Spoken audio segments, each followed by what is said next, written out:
giờ lúc bà đi Perry Lake nè. Nếu trong đó nó tôi nồng chế nó thì nó chỉ tiêu chọn đồ nè. Nhưng mà tôi nồng chút thì tia. Của tôi phải nha, của tôi mẹ biết tôi nồng chế á.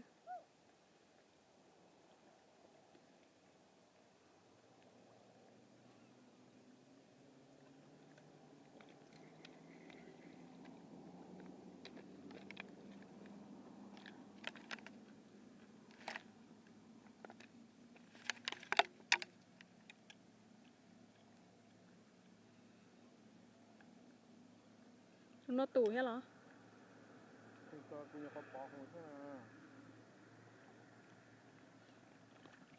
Wow, cái tôi chế chật chợ.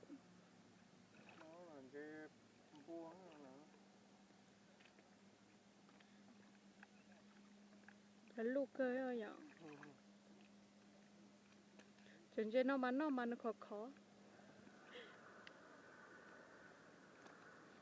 Ôi, tôi lúc cơ tại gì? Tôi phải chỉ ao tôi chế nó. Thì tôi chỉ cho nhắn nó tôi hỏi.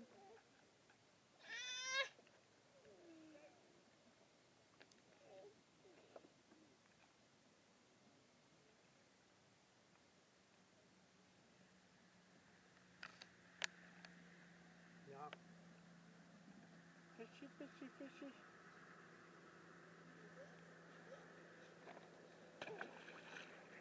Hello.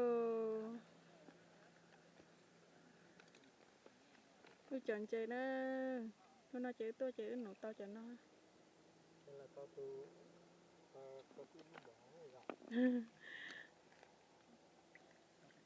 Chơi tao ít thải bên nó chơi ít thải mê nhớ là nó ha.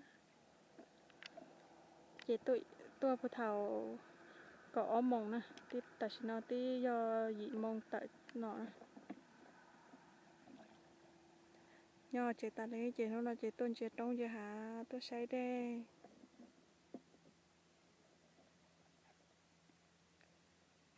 nên mà tôi nói trong cơ ha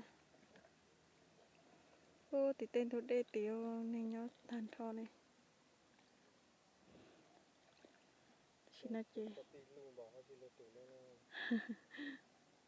tại xin nó chơi tròn đủ chơi bé tiêu một chơi chơi lúc bà đây nó là cho bố ý lên nền gạo tù xí nè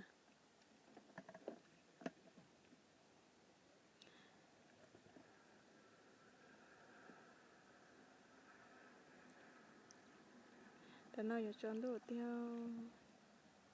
tiêu một chơi liền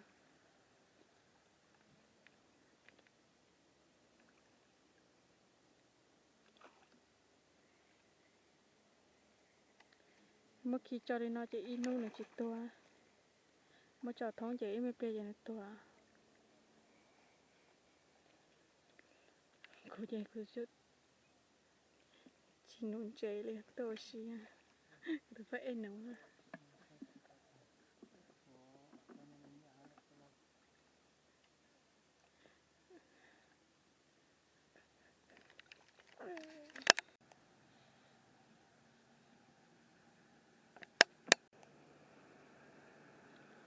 trong cao tiền á tại vì nó nuôi tiền ở bông khọ này tại nó chỉ tiền cho gì mong tờ chưa mong nữa thì cái tiền một trẻ ở chợ cái nó trẻ ta cho nó mà ta tỏ cho nó mà ít trẻ tỏ hay đó tại vì cá ta chỉ một trẻ vì tiền nó mất cho nó ít lử là chê nó chê nó chờ nè bây giờ chê nó mất nó ít cho tôi ta chê tại vì nó chê cho bây giờ chê ta chỉ ở một trẻ sao bữa nữa bữa giờ tao tao chê cơ tại vì chỉ một cá chỉ một trẻ sao mà xin chỉ rồi nó nên tin nhắn nói ban niên lại thì subscribe bút đầu của theo ở trên đó nữa